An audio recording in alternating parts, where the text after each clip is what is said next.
Assalamualaikum warahmatullahi wabarakatuh.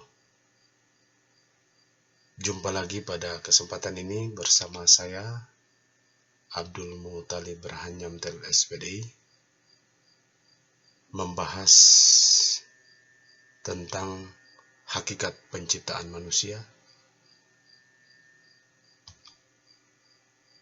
tepatnya pada Quran Surat Al-Mu'minun ayat 12-14.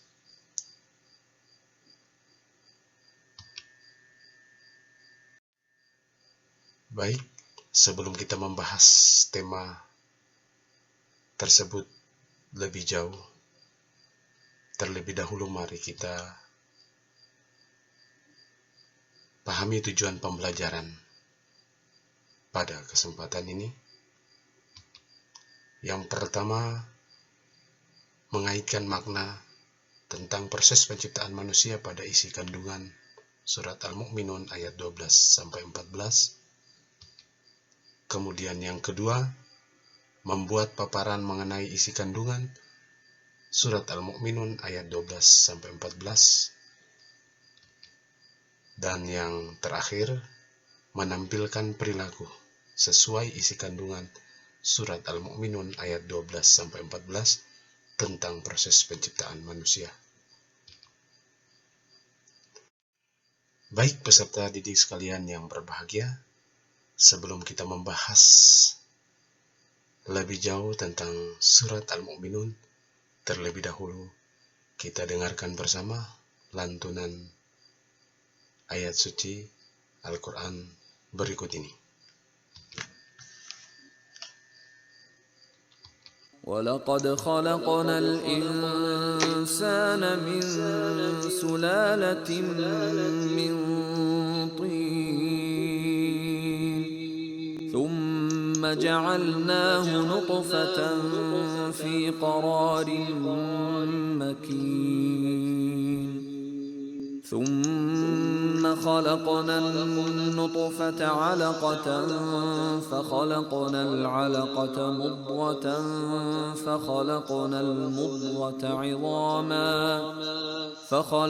الْمُضْغَةَ عِظَامًا فَكَسَوْنَا الْعِظَامَ لَحْمًا ثُمَّ أَنشَأْنَاهُ خَلْقًا آخَرَ فَتَبَارَكَ اللَّهُ أَحْسَنُ الْخَالِقِينَ.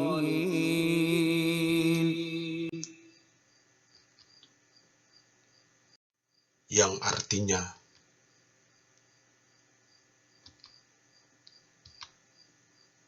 dan sungguh kami telah menciptakan manusia dari saripati berasal dari tanah.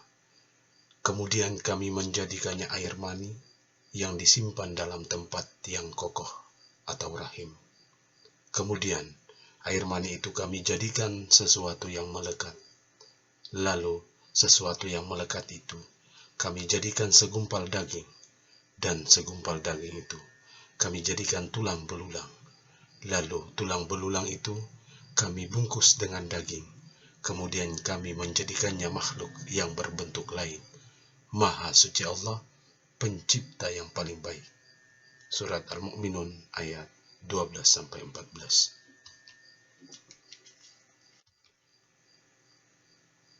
Adapun penjelasan dari surat tersebut adalah,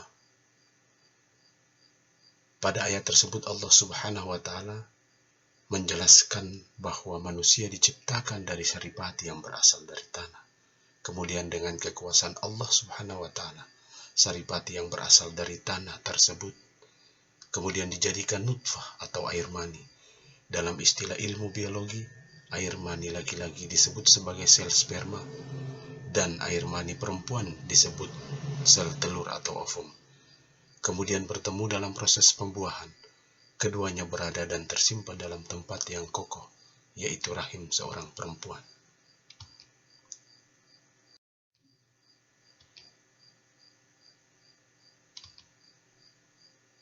Selanjutnya dijelaskan bahwa ketika telah berada dalam rahim seorang perempuan dalam waktu tertentu, kurang lebih 40 hari, nutfah tersebut berkembang menjadi alaqah, segumpal darah.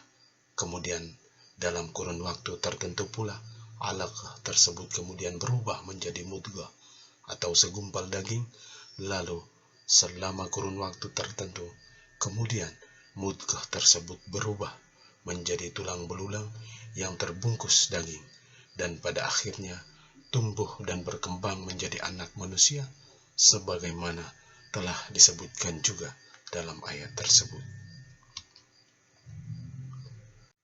Baik anak-anak sekalian yang berbahagia, adapun yang menjadi aktivitas atau tugas kelompok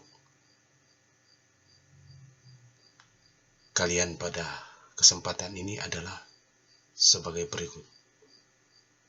Yang pertama, kalian dapat menganalisis isi kandungan dari surat Al-Mu'minun ayat 12-14. Kemudian yang kedua, menuliskan hasil analisis pada lembar kerja peserta didik pada kelompok masing-masing. Setelah itu, kemudian masing-masing kelompok dapat memaparkan atau mempresentasikan di depan dan selanjutnya ditanggapi oleh kelompok lain. Adapun sumber belajar dapat diambil dari buku digital yang telah dibagikan dan juga bisa diakses melalui internet, baik YouTube maupun Google. Demikian yang dapat disampaikan. Terima kasih, tetap semangat dan kompak selalu. Sekian dan terima kasih. Wassalamualaikum warahmatullahi wabarakatuh.